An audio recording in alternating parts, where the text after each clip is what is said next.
430 million. The amount of monthly active Reddit users worldwide as of December of 2019. A figure of this magnitude has effectively cemented the site as one of the most widely used of all time, and with that comes an incomprehensible melting pot of post topics spanning nearly anything you could think of. As with anything, however, there is a dark side. The shrouded corner of the websites harboring the strangest mysteries, stories, and true crime cases. It's safe to say that I've sunk an embarrassing amount of my life reading threads in this category. But hey, I guess that just happens when you're fascinated by something. What can you do? Welcome back to Chronicles of Reddit, an anthology series dedicated to diving into the less disturbing and more odd part of Reddit that you might overlook in your day-to-day reading. This is Volume 2, so if you missed the pilot episode, be sure to check that out when you're finished with this one. Without further ado, get comfy, because tonight, we're taking a dive into 3 more bizarre discoveries that have weirded me out. From Reddit.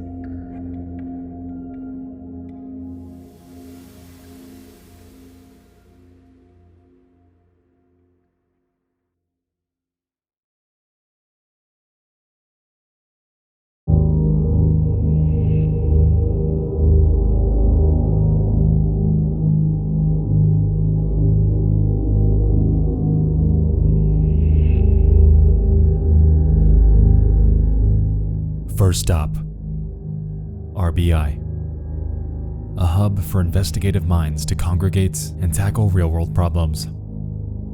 On July 31st of 2020, a Redditor by the name of SoothBB would reach out to the community in a plea for help in finding their coworker. Their post reads the following. On Wednesday, July 22nd, a coworker of mine abruptly up and left work before the end of his shift and hasn't been seen since. 1 week later, a text message is received from him containing only these 3 photos. Does anybody recognize the location shown in these photos?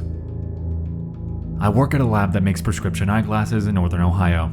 Last week, Wednesday, about 6 hours into our 10-hour shift, a coworker of mine got up from his station in a hurry, left his bag of personal belongings at his desk, and walked out the door and didn't return. No one's seen him since. Some of my other coworkers thought he was just sick of the long hours and decided to quit, but that doesn't make sense why he'd leave behind his personal belongings and not say anything. We tried calling him that same night, but his phone would just ring until it went to voicemail, and by the next morning his phone was turned off.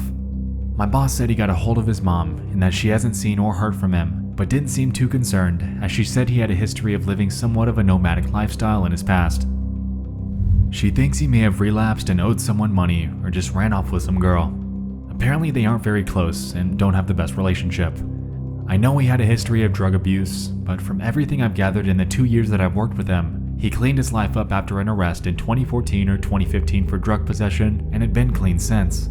He always acted normal around me and seemed to be living a productive life.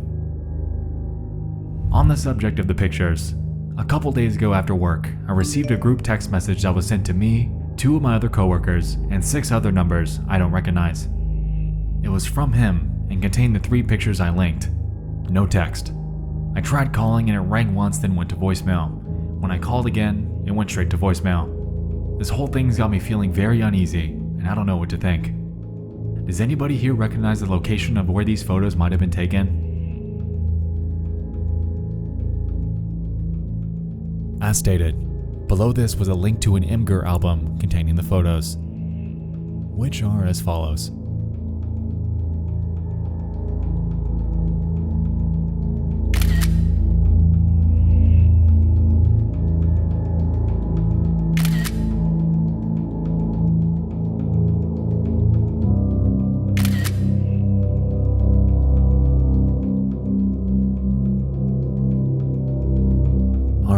So we've got 3 images in strange locations with very apparent motion distortion. It appears that whoever was taking them must have been trying to shoot him on the fly, and very likely could have been attempting to be discreet about it.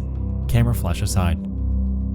Now, I know the first thing that probably comes to mind here is the potential of EXIF data being embedded within these photos, and considering the fact that it provides critical information, including the GPS location, Extracting this from the image and tracking his friend down should be pretty easy peasy, right? Wrong. Unfortunately, a few others have noticed this and suggested looking into it. However, the OP's attempts at doing so didn't bring up anything usable. On top of this, not only were the images that were uploaded to the album on Imgur not the original photos from the camera that shot them, but the websites and potentially the messaging app they both used more than likely stripped the EXIF data from the files, effectively rendering this angle of attack to be useless.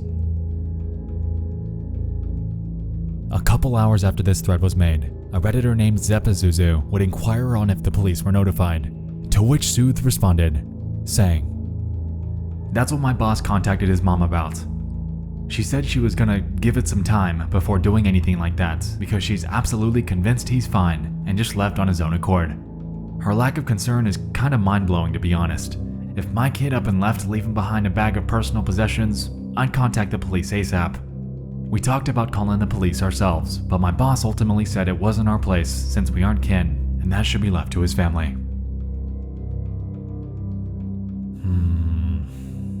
Not sure about you, but this seems a bit off. I don't doubt Soothe's claims here. However, leaving only his mother with the sole authority to file a missing persons report or contact the police seems a bit odd to me.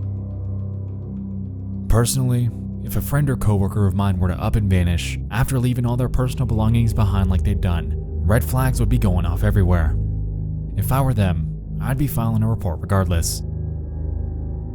Anyway, in the sea of speculation and theories under this post, two users, Maxilla the Destroyer and Mashed Potatoes, would present nearly identical theories that stand out among the others. For brevity, we'll just take a look at the one from Mash. My phone has a feature where if I hit the lock button 3 times really fast, it'll send a series of 3 photos to whatever contacts I've approved. The phone I just got will send 3 from the front camera, 3 from the back, and I think a couple of seconds of audio recording. It's for emergency situations. My old phone would send just 3 from the front-facing camera. Is it possible this is what's happening? Now this. This is a contender I'm willing to get behind, considering the fact that Soothe and a few others all received these 3 photos in tandem. If we assume that their coworker utilized this SOS feature potentially built into their smartphone, then it leaves the door open to just 2 options. Either they're completely fine and did this by accident, or they were or are legitimately in trouble and needed help. But then again, that brings us straight back to the root of this mystery. Regardless of what happened, Soothe unfortunately never followed up with an update on if they ever returned, if a report was eventually filed, or if they ever got into contact with them, leaving the door on this conundrum wide open for speculation. If you or anyone you know recognizes these spots from Northern Ohio, drop a comment. It's a long shot, but perhaps we can help Soothe put their newfound dilemma to bed while helping to bring their friend home.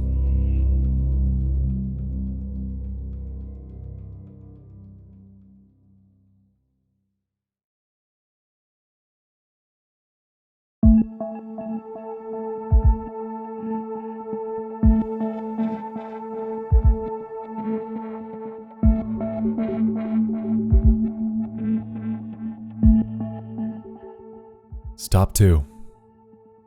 Legal advice. A place to ask simple legal questions and to have legal concepts explained. On the morning of February 7th of 2017, a Redditor by the name of BabyBlue17 would jump into the conversation, explaining and inquiring on an unfortunate dilemma that they found themselves wrapped up in. Their post is titled, "I'm pregnant being investigated by DCS," and reads the following. Hello. I'm 29 years old, happily married. My husband and I are college educated, have respectable, stable jobs, and own a home in a nice neighborhood.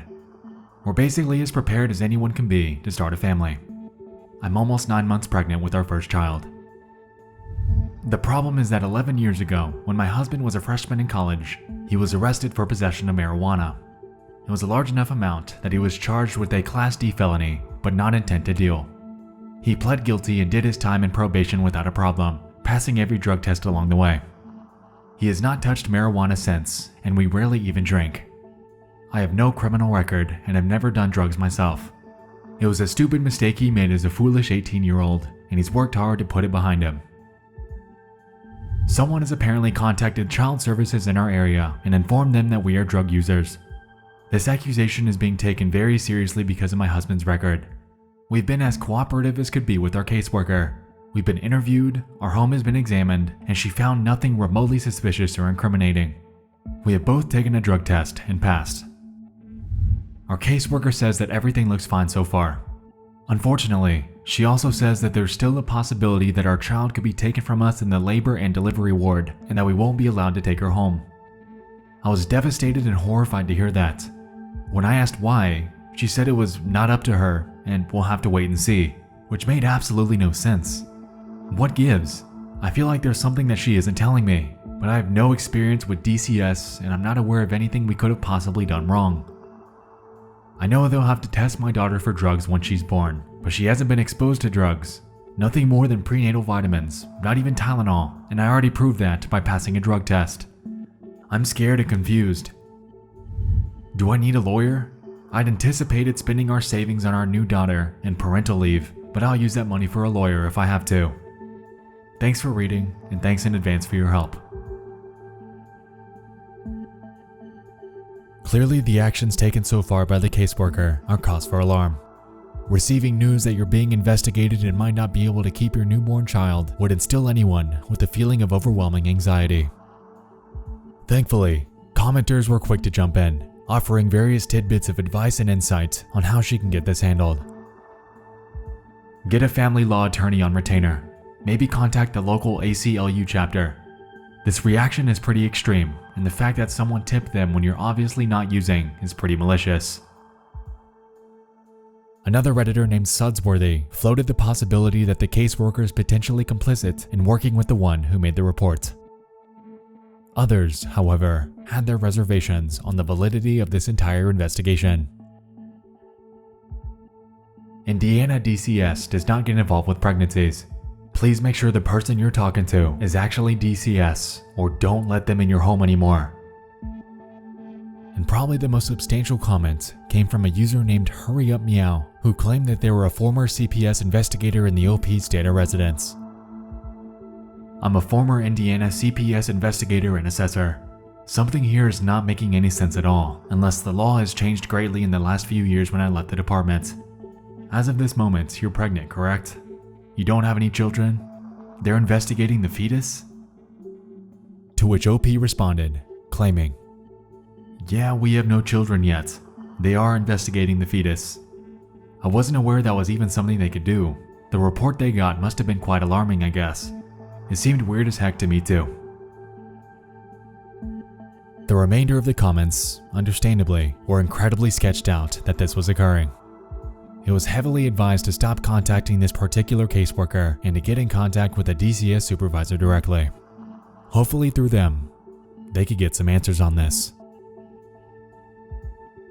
And so the OP went silent for a while. Hours became days, and the thread began to lose a bit of steam, as they always do.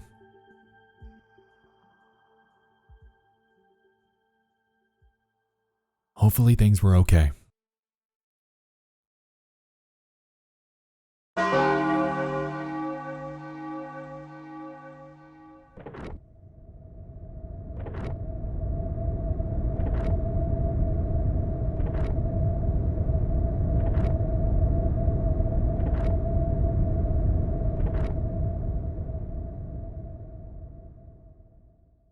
February 21st of 2017. Here's my original post. When I made it, I was advised to get a lawyer right away. I was also advised that Indiana's DCS doesn't investigate pregnant women who don't already have kids, and that the woman claiming to be a social worker might be an imposter. I contacted and met with a lawyer and explained the situation to him. He seemed to agree that something was very fishy. To make a long story short, the woman handling our case has no affiliation with DCS. I'm still in complete shock. We went straight to the police, and they're taking this very seriously. I can't give a lot of details because it's an ongoing investigation, but she seems to have been a very skilled and well-researched liar. I never would have known anything was amiss without the advice of this subreddit and the intervention of my attorney. I feel like a complete idiot, but the instinct to cooperate when faced with an intimidating authority figure is strong. I haven't had the baby yet, and we're staying at a trusted family member's home until the baby's born. My OB and the hospital we'll be delivering at have already been informed of the situation and will be taking the appropriate security measures. I'm still freaking out, but we're taking every precaution for the safety of my child, and hopefully everything will turn out okay. Thanks again, everybody. Truly. Abduction of a newborn is something unfathomable to me. However, after reading this and looking into it, I now know that it is a thing. Go figure. The stats are interesting too. According to an article made by KVUE in Austin, Texas, from 1964 to October of 2019, 327 children under the age of 1 have been abducted in the US.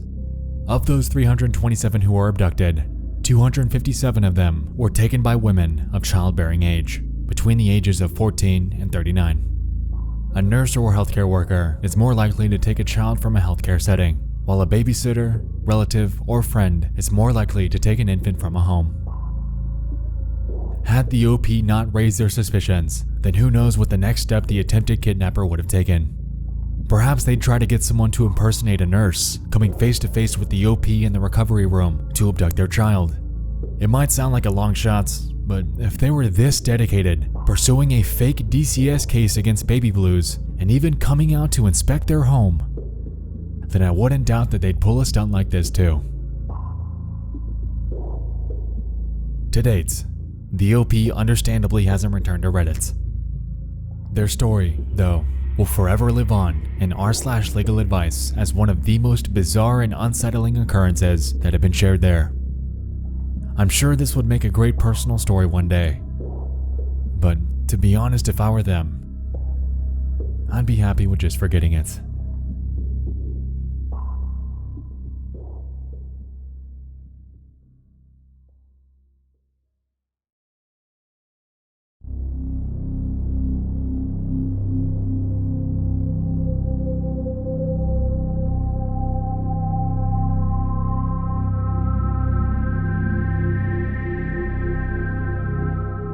Our final stop, r/relationships, the place you go for advice in, well, your relationships.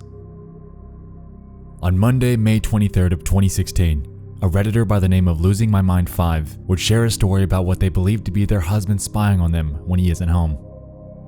Considering the post received upwards of 6,000 likes and nearly 1.5 thousand comments in just 5 months, it's safe to assume that their story shook some people up. It's deleted now, however thankfully archives exist to remedy situations like this. And it read the following. My husband Henry and I have been married for almost 2 years, together for 5. We have a pretty normal relationship and have always felt that we share a mutual trust in each other. We've never broken up, and I can't think of one situation where he'd feel that I'm not trustworthy. I feel like I'm going crazy over this. Henry's career usually requires him to travel rarely, but this year's an exception. His company's in the middle of a reorganization, and he's been traveling to do training seminars about once a month. His trips are usually Monday to Sunday. I've confirmed these trips, and yes, they are legitimate. I'd say that we've been handling it well, but the past few months, my husband's been doing weird things that have caused me to believe that he's spying on me or showing controlling tendencies. The first incident was at the end of March when my husband came home and asked me how my friend was doing with the death of her dog.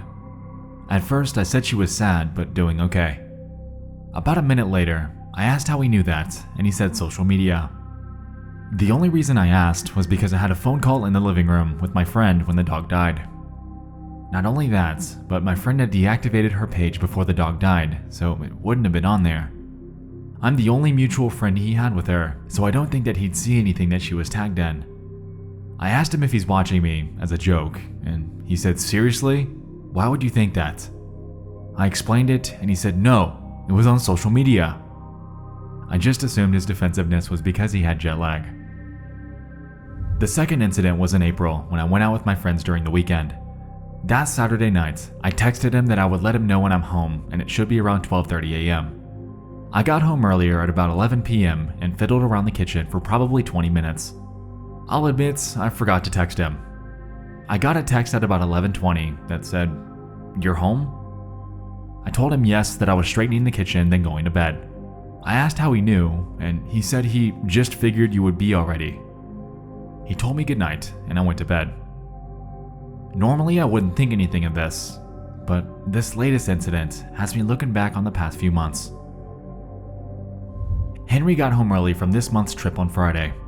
I was super excited because he doesn't have a trip until September. When he got home, he asked what I did all week. I explained all of my activities when he said, "Did you have any friends over?" I said no, and he said, "Oh, really?" I said yes, and then at that point I was really confused because I truly didn't have any friends over. He just huffed and stormed off. Again, I just assumed he was tired. I went to the bedroom and asked if he was okay, and he said that he was. Later that night, we were talking about my week, and I mentioned my brother dropped off some photo albums of my dad, who passed away, and that I wanted to show him some. Henry said, "Oh, your brother was here. Okay," and then mumbled, "That makes sense," as he walked away. I have really good hearing, and I don't think he thought I'd hear it. If he had a camera, is it possible he could have heard a male voice and assumed that it was another male friend? My brother didn't come in the house, but we talked on the front porch with the front door open. I feel crazy just typing this. Sunday, because he was at his mom's, I decided to try and look around. I didn't want to be too obvious, so I kind of just nonchalantly walked around looking at things, accidentally knocking things over, and looking at them when I picked them up, etc. I'm sure it was obvious because I got a call from him asking what I was doing. I told him just hanging out, and he said doing what? I told him I was watching TV. I did have the TV on. There was a pause, and he said, "I'm leaving soon. I'll be home in 20 minutes. He was supposed to be there for 3 more hours. Someone tell me I am overreacting and this is not strange. Am I digging too far into this? I don't know how he'd know about my friend's dog and that I was home early that one night. There's gotta be something going on, right? He's never acted like this before February. It's weird. I get home after him during the week, so I don't get too much time alone, aside from showers, bathroom visits, etc. Help?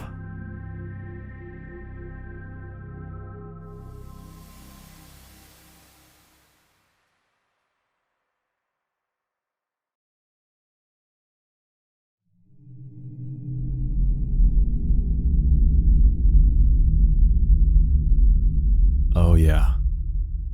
I can see why this story gained so much steam. In our connected world, options for spying, especially for someone versed in information technology with access to the network within the house that you live in, are nearly endless. Webcams, microphones, smartphones, smart speakers, laptops, connected TVs, what have you.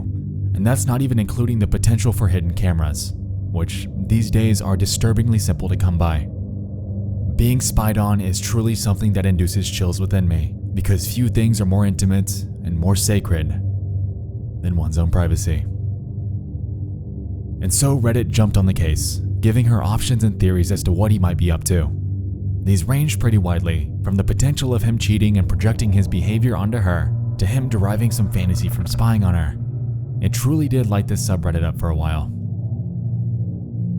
A user named Riker Omega 3 lended their advice with a pretty solid gotcha tactic to subtly pull the evidence out of him. Next time he goes away, unplug the cable modem. If he's monitoring you, he won't be able to without the internet going to the house. Power off your cell phone and any other tablet during this time as well, in case he's using those as a microphone. Take that time to really carefully go through the house. Wherever you were looking when you got busted the first time is where I'd start. Pay attention to anything that's been moved. Look at the air vents, returns, and smoke detectors. These usually have a layer of dust on them. If the dust has been disturbed, odds are someone disturbed them. Look for scuffs on the floor or indentations on the carpet, as if a chair or piece of furniture has been recently moved. If there's a camera or microphone, odds are he's going to have one in the bedroom, so start there. The living room is the next logical option. Most importantly, take pictures in every room. When he gets back in town, he's going to want to know what happened with his listening devices. He'll check the internet and the actual devices to make sure that A, that they are working, and B, they're still there. Maybe place the modem at a certain angle or facing a certain direction. If for some reason the first thing he does is check the modem when he gets home, you'll know you're barking up the right tree. Now this, to me, seems like it'd be the best option, and it's a bonus that it's so rudimentary. Next time he's on a work trip or at his mom's, cut the internet, effectively buying yourself time to snoop around the house without worrying that you're being watched while doing it.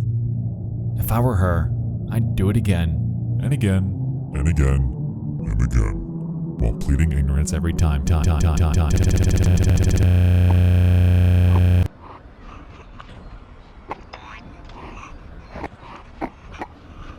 Considering the fact that spousal spying is illegal in the US thanks to the Electronic Communications Privacy Act, she'd be able to build a pretty substantial case against him. Call the police. They're able to check for hidden cameras and other devices that are used to spy on people. Listen, this is your husband, and I get that you love him, but if he's really spying on you while he's gone, it's beyond sick and disgusting, and it's also illegal. If spying equipment's found, you do not need to press charges, but the fact that you can press charges should scare the shit out of him. If you find stuff and still want to stay with him, I'd go to marriage counseling. Another user named WorkDog suggested that she check the router for suspicious connections that could hint at the possibility of hidden network cameras, to which, unfortunately, she responded saying that she's not tech savvy at all. From what I gather here, I'm honestly leaning towards the prior suggestion that the husband's cheating and is projecting his actions onto her. If we're assuming that they've had no prior relationship issues and that this spying dilemma suddenly started around February, then it's safe to say that he must have had some sort of significant life change around that time. Furthermore, considering the fact that he's away for extended periods of time for work, combined with the fact that he literally dropped everything and left his mom's, take that for what you will, to rush home and address her snooping after he suspected her of doing so, it's just adding up to infidelity to me.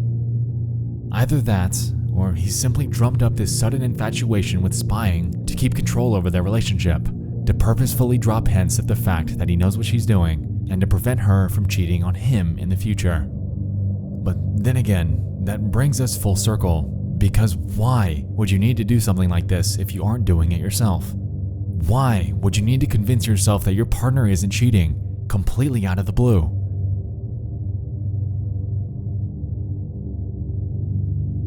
To date, Losing My Mind hasn't revisited Reddit to give any sort of follow-up, so it's unclear on what might have happened to her. There wasn't any location information in her story that allow us to do any further digging, and so we're left here, 4 years later, hoping that they'd come to some sort of positive outcome. Losing My Mind, if you're out there, jump on a private tab, use a VPN, and drop us a sign. It can be anything: a smiley face on your profile bio, an unrelated comment on an unrelated post, anything.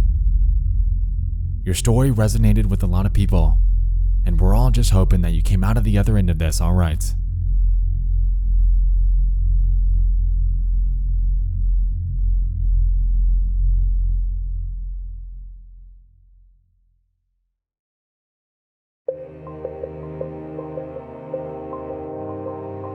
Reddit is a massive space, and with such a gargantuan size comes a plethora of strange mysteries that can truly captivate even the most lighthearted subreddits. Tonight, we dove into 3 eerie threads that have recently interested me.